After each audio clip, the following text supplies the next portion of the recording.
औज़ुबिल्लाहिमिनश्शैतानिर्रजीम बिस्मिल्लाहिर्रहमानिर्रहीम। आज हमारी वीडियो का मौजू है मोहम्मद बिन अबी बकर। मोहम्मद बिन अबी बकर से मतलब नहजुल बलागा में खुतबा नंबर 66 मौजूद है। तो खुतबा नंबर 66 में क्या है, ये मेरे पास जो किताब का एडिशन है उसका सफ़र नंबर 212 है। नहजुल बलागा खुतबा नंबर 66।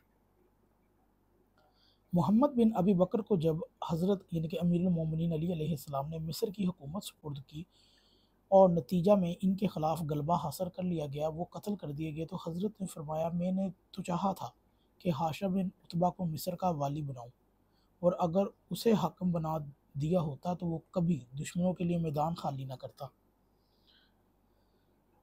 और न उन्हें मोहलत देता। इससे मोहम्मद बिन अबी बकर की मज़म्मत मकसूद नहीं, वो तो मुझे बहुत महबूब और मेरा परवरदा था। मोहम्मद बिन अबी बकर की वालदा ग्रामी अस्मा बिनते उमैस थीं, जिनसे अमीरुल मोमिनीन अली अलैहिस्सलाम ने अबू बकर के इंतकाल के बाद शादी की थी। मोहम्मद ने आप ही के ज़ेर साया तालीम व तरबियत हासिल की, आप ही के तौर तरीक़ों को अपनाया और अमीरुल मोमिनीन भी इन्हें बहुत चाहते थे और मंज़रन अपने फ़र्जंद समझते थे और फरमाया करते थे, मोहम्मद मेरा बेटा है, अगरचे वो अबू बकर के सुलब से है। सफ़र हजतुल विदा में पैदा हुए, 38 हिजरी में यानी कि 28 बरस की उम्र में शहादत पाई, सिर्फ 28 बरस की उम्र में।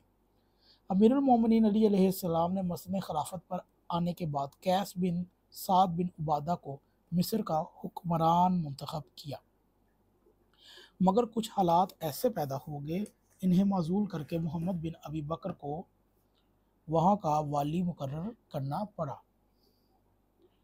कैस कैस इब्न साद की रविश यहाँ ये थी कि वो उस्मानी ग्रोह के ख़िलाफ़ मुतशद्दिद दाना कदम ना उठाना मसालिह के ख़िलाफ़ समझते थे, मगर मोहम्मद का रवैया इससे मुख्तलिफ था। उन्होंने 1 महीना गुजारने के बाद इन्हें कहलवा भेजा कि तुम हमारी अतात ना करोगे तो तुम्हारी यहाँ रहना मुश्किल हो जाएगा।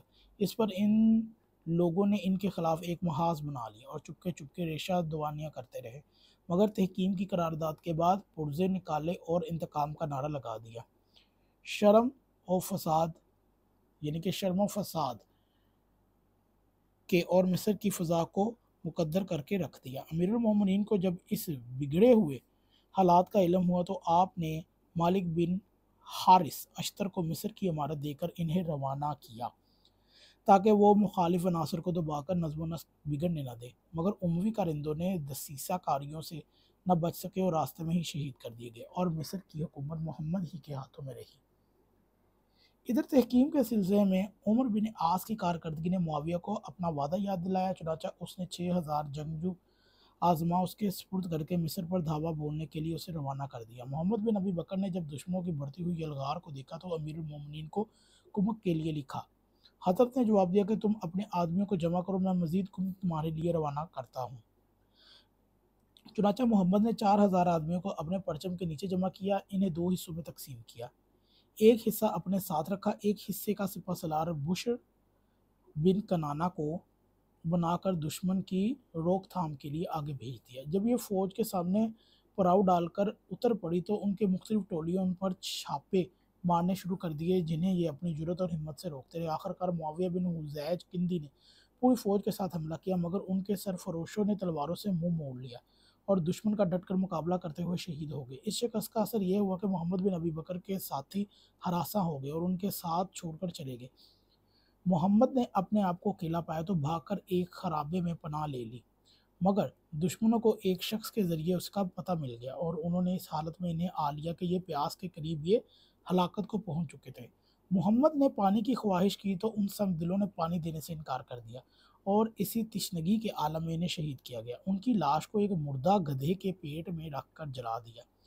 कूफा से मालिक बिन काब अर्जी 2000 आदमियों को लेकर निकल चुके थे, मगर उसके पहुंचने से पहले ही दुश्मन मिस्र पर काबज हो चुका था। तो ये थी मोहम्मद बिन अबी बकर, यानी कि वो मौला अली अलैहिस्सलाम का बेटा जो सुल्ब अबू बकर से था। मुआविया के लश्कर ने इनके साथ क्या किया। अहले सुन्नत के नज़दीक ये भी सहाबी ही है और मुहद्दिसीन अहले सुन्नत ये कहते हैं कि सहाबा की आपसी जंगों को ना छेड़ा जाए, क्योंकि उनको मालूम है कि वो हक़ को बातिल को नहीं पहचान सकेंगे, क्योंकि अगर वो हक़ का साथ देंगे तो उनको मुखालिफ को बातिल करार देना पड़ेगा, जबकि वो बातिल को रज़ी अल्लाह बनाकर बैठे हैं। खैर, ये था मोहम्मद बिन अबी बकर।